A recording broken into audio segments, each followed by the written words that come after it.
Perkenalkan, nama saya Paskaria Rika, NIM 20104171446, kelas A2 semester 4, mata kuliah Analisis Lingkungan Bisnis. Di video ini saya akan menjelaskan hasil ringkasan bab 8 dan bab 9. Yang pertama ada bab 8, perusahaan dan kepentingan lain menggunakan strategi non-pasar untuk berpartisipasi secara efektif dan bertanggung jawab dalam isu-isu non-pasar yang ditangani oleh lembaga legislatif. Amandemen pertama konstitusi memberikan kepada orang-orang termasuk perusahaan hak untuk kebebasan berbicara dan hak untuk mengajukan petisi kepada pemerintah. Bisnis dan kepentingan lain dengan demikian memiliki hak untuk berpartisipasi dalam proses pemerintahan. Dan partisipasi tersebut membutuhkan strategi yang efektif. Formulasi strategi di lingkungan non-pasar berbeda dalam beberapa hal dari rekannya di lingkungan pasar. Pertama, masalah non-pasar menarik lebih banyak partisipan daripada mereka yang terlibat dalam pasar. Kedua, komponen penting dari strategi non-pasar diterapkan dalam pandangan publik yang membutuhkan kepekaan terhadap keprihatinan dari kelompok peserta yang luas. Ketiga, logika aksi non-pasar kolektif dan individual berbeda dengan logika aksi pasar. Keempat, dalam lingkungan non-pasar, masalah tidak diselesaikan dengan kesepakatan sukarela seperti di pasar, tetapi dalam banyak kasus oleh lembaga pemerintah yang memiliki kekuasaan untuk menetapkan dan menegakkan aturan main. Tanggapan tindakan non-pasar dalam jangka panjang, perusahaan memiliki pengaruh terhadap isu-isu non-pasar sejauh kepentingan perusahaan tersebut sejalan dengan kepentingan masyarakat. Namun, dalam jangka pendek, perusahaan dan kepentingan lainnya seperti serikat pekerja dan aktivitis dapat memiliki pengaruh yang lebih besar. Masalah penting yang perlu diperhatikan adalah kesesuaian kepentingan dalam usaha mempengaruhi keputusan publik. Dalam mengenangani masalah ini, analogi pasar berguna. Dalam persaingan pasar, perusahaan yang menghadapi sedikit persaingan memiliki kekuatan pasar yang dapat membatasi output dan menaikkan harganya. Masyarakat memiliki dua tanggapan terhadap situasi seperti itu. Dalam persaingan non-pasar, masyarakat juga memiliki dua tanggapan terhadap pelaksanaan kekuasaan non-pasar. Pertama, masyarakat dapat mengandalkan pengaruh kepentingan yang berlawanan untuk mengurangi kekuatan tersebut. Pluralisme kepentingan yang bersaing bisa menjadi alat yang efektif dalam membatasi kekuasaan, tetapi partisipasi bisa asimetris karena masalah penunggangan bebas dan biaya yang dikeluarkan untuk mengorganisir dan melakukan tindakan non-pasar. Dalam beberapa kasus, kelompok advokasi dapat memiliki kepentingan mereka yang memiliki biaya tinggi dan kelompok pengawas dapat memberikan peringatan kepada publik dan pejabat pemerintah sehingga hal ini dapat membatasi pelaksanaannya kekuatan non-pasar. Yang kedua, masyarakat dapat mengontrol pelaksanaan kekuasaan non-pasar atau memerlukan pengungkapan tindakan non-pasar. Misalnya, perusahaan dilarang memberikan kontribusi atau sumbangan untuk kampanye pemilihan federal dan kontribusi oleh komite aksi politik sangat dibatasi dan harus diketahui oleh publik. Selain itu, tindakan seperti menyewa pelobi dan menggunakan pertemuan eksperte dengan regulator perlu diungkapkan ke publik. Kritik atas tindakan bisnis non-pasar. Sasaran bisnis dan kepentingan publik, salah satu kritik terhadap tindakan non-pasar oleh bisnis adalah tindakan non-pasar yang dilakukan oleh perusahaan tersebut dapat bertentangan dengan kepentingan publik. Dalam perspektif plurasi, kepentingan umum diidentifikasi dengan kepentingan individu dan kelompok dalam konteks institusi politik. Perusahaan memiliki hak untuk berpartisipasi dalam proses politik terlepas dari kepentingan tertentu yang mereka wakili. Kekuasaan yang tidak beralasan. Kritik bahwa bisnis memiliki kekuasaan yang tidak beralasan juga muncul karena beberapa perusahaan tidak berpartisipasi karena tingginya biaya yang dikeluarkan pengembalian tindakan non-pasar tersebut. Kepemilikan manajemen seringkali Kekuatan bisnis dan pasar dikendalikan karena secara alami terpecah. Bisnis berbeda dari banyak kelompok kepentingan tunggal karena kepentingan bisnis seringkali terpecah-pecah, meninggalkan perusahaan pada sisi masalah yang berlawanan. Kekuatan bisnis dan pasar juga diperiksa oleh kekuatan kelompok kepentingan lainnya. Kepentingan bisnis juga bisa dijajarkan dengan kelompok aktivitis. Perumusan strategi non-pasar, manajer dan strategi non-pasar. Karena pentingnya masalah non-pasar bagi kinerja perusahaan, tanggung jawab untuk merumuskan strategi non-pasar pada akhirnya terletak pada manajemen.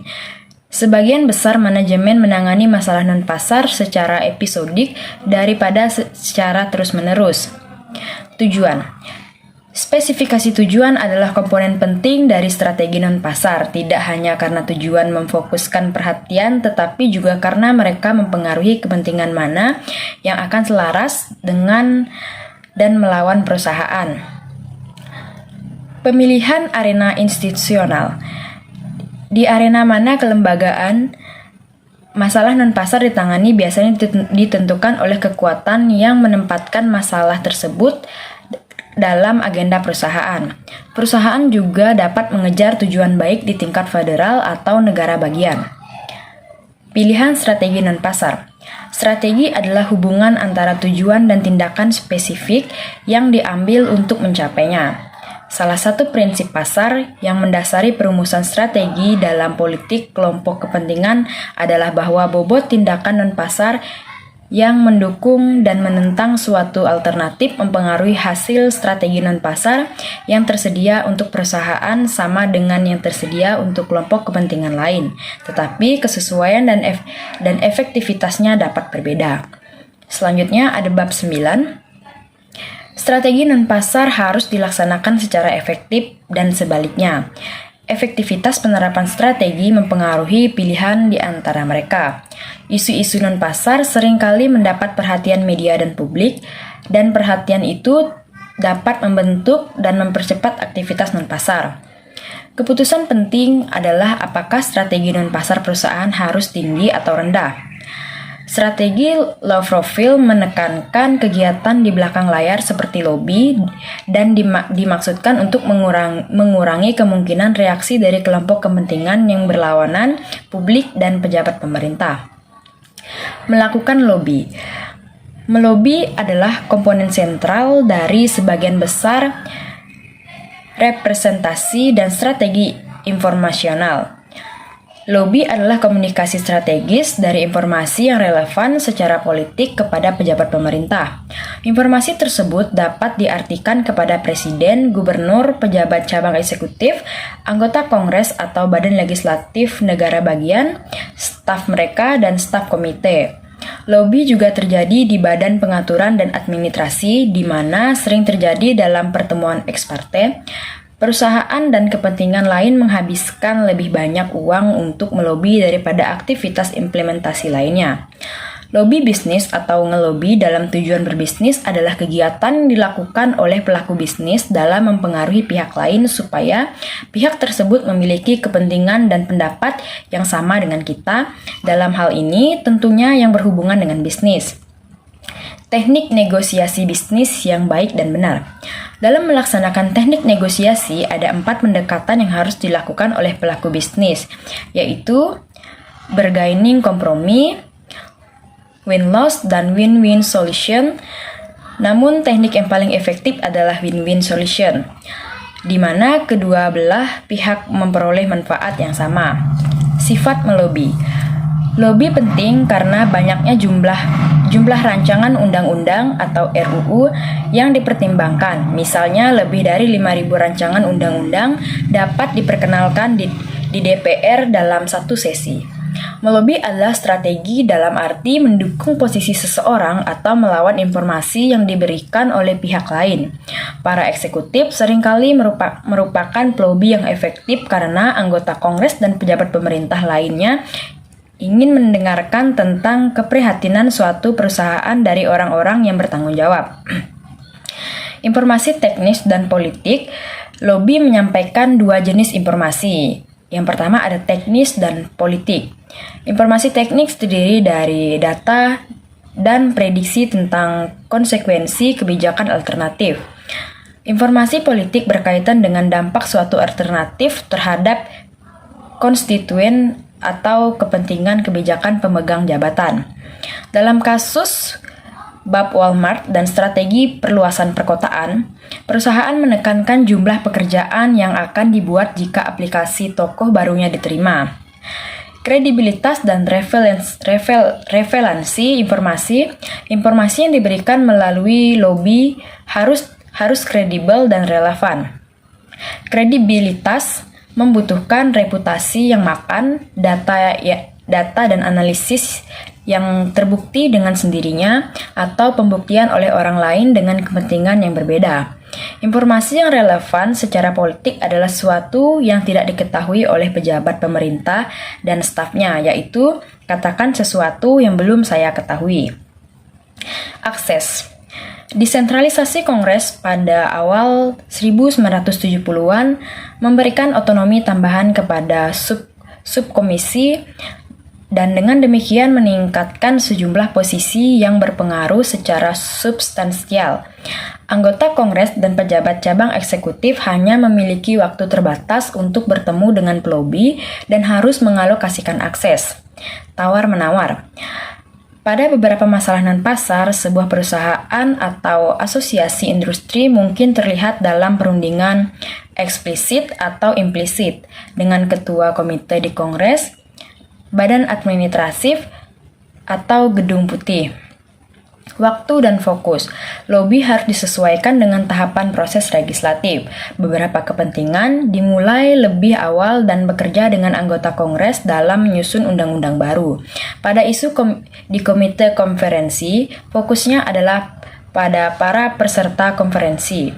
Sekutu pemerintah efektivitas lobby dapat ditingkatkan dengan mengembangkan sekutu di Kongres. Pejabat cabang eksekutif juga dapat bertindak sebagai sekutu jika hal itu dapat membantu mereka mencapai tujuan kebijakan lembaga mereka. Sekutu bisa datang dalam berbagai bentuk seperti yang ditunjukkan dalam contoh di kotak. Dukungan elektoral berfokus pada penyediaan sumber daya penting bagi para kandidat. Serikat pekerja dan beberapa kelompok kepentingan mendukung kandidat, menyediakan pekerja kampanye, staf kampanye mendapatkan suara, bersekutu dengan partai politik, berkontribusi pada kampanye, dan menandai iklan politik untuk dan melawan kandidat. Mitos dan realitas pembiayaan kampanye. Kesan populer tentang pembiayaan kampanye adalah bahwa sejumlah besar uang terlibat, kontribusi membeli bantuan dari pemegang kantor, dan perusahaan menyediakan sebagian besar dana. Studi empiris menunjukkan sedikit pengaruh kontribusi kampanye pada pemungutan suara Kongres, dan meskipun ada contoh yang menunjukkan sebaiknya kontribusi tampaknya memiliki pengaruh yang kecil terhadap kebijakan. Pemilihan hukum pembiayaan. Pembiayaan pemilu federal diatur oleh Federal Election Commission atau FEC di bawah Federal Election Company.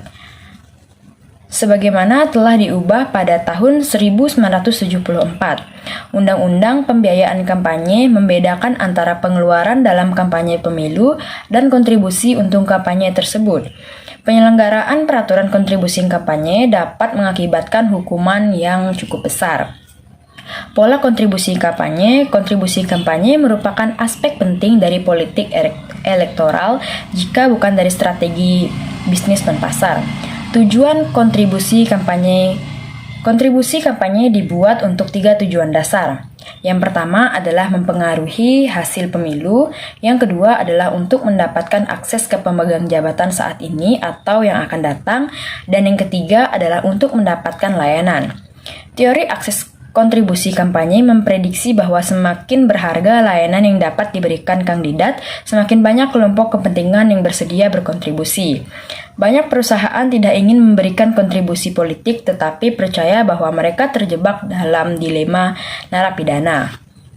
Membangun koalisi. Pembangunan koalisi merupakan komponen penting dari banyak strategi non-pasar. Koalisi adalah cara utama untuk membentuk mayoritas dari kumpulan mayoritas.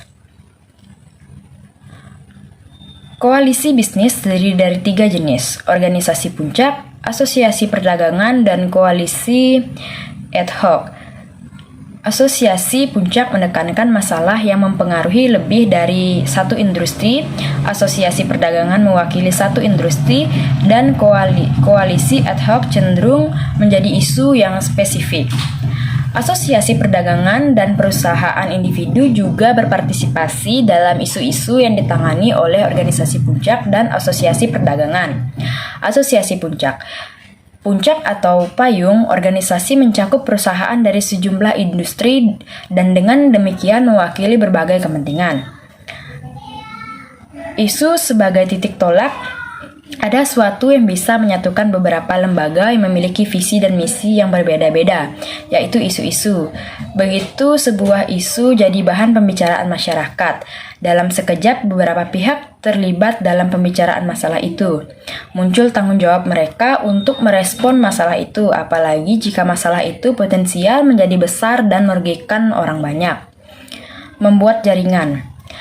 Kalau berbagai pihak sudah bersedia membangun koalisi untuk advokasi kebijakan publik, maka segera harus dibayangkan jaringan yang bisa memudahkan semua pihak bergerak dan berinteraksi. Dalam jaringan ini, semua pihak memiliki posisi yang sama. Artinya, tidak ada pihak yang lebih baik daripada pihak yang lain. Semuanya memiliki kontribusi yang sama dalam menyusun rencana advokasi. Setiap pihak memainkan peranan sesuai dengan karakteristiknya masing-masing. Syarat koalisi dan yang efektif. Situasi dukung-mendukung sebuah lembaga sudah terbiasa dalam kehidupan sosial politik masyarakat Indonesia. Tetapi ternyata di zaman sekarang tidak mudah mengharapkan dukungan dari berbagai pihak. Tidak jarang dukungan diberikan satu pihak karena pihak itu diiming-iming uang dalam jumlah yang relatif besar. Akibatnya, pihak yang tidak punya banyak dana sulit membentuk koalisi dengan pihak lain juga mengubah sebuah kebijakan publik. Asosiasi perdagangan. Asosiasi perdagangan melayani berbagai fungsi pasar dan non-pasar. Fungsi pasar mencangkup pengumpulan statistik pasar dan industri, pengembangan standar teknis, dan dalam beberapa kasus penelitian. Fungsi non-pasar berpusat pada pengurangan biaya tindakan kolektif, terutama dengan mengurangi biaya perolehan informasi. Asosiasi perdagangan memantau aktivitas legislatif, aktivitas pembuatan aturan regulasi, atau tindakan administratif. Mereka juga mengurangi biaya lobi, program akar rumput, dan strategi politik lainnya. Perusahaan kecil lebih cenderung mengandalkan asosiasi perdagangan daripada perusahaan besar. Koalisasi dan konsensus. Penyelenggaraan kepentingan tidak hanya mempengaruhi siapa yang berpartisipasi dalam koalisi, tetapi juga tawar-menawar dalam koalisi. Ketika kepentingan sangat selaras, tawar-menawar relatif mudah karena ketidaksepakatan cenderung kecil. Pada beberapa masalah, ketidaksepakatan di antara anggota koalisi mungkin tidak dapat didamaikan. Asosiasi perdagangan dapat menjadi efektif pada masalah non-pasar yang memiliki dampak serupa pada anggotanya. Kampanye angka rumput dan konstituensi. Kampanye angka rumput didasarkan pada hubungan antara konstituen dan perwakilan terpilih mereka. Kampanye angka rumput seringkali merupakan komponen dari strategi representasi yang luas dan seringkali bersifat taktis. Bisnis kampanye angka rumput, strategi bisnis akar rumput melibatkan pemangku kepentingan perusahaan seperti yang diidentifikasi oleh rantai sewa. Penjelasan materi ringkasan bab 8 dan bab 9, saya ucapkan terima kasih.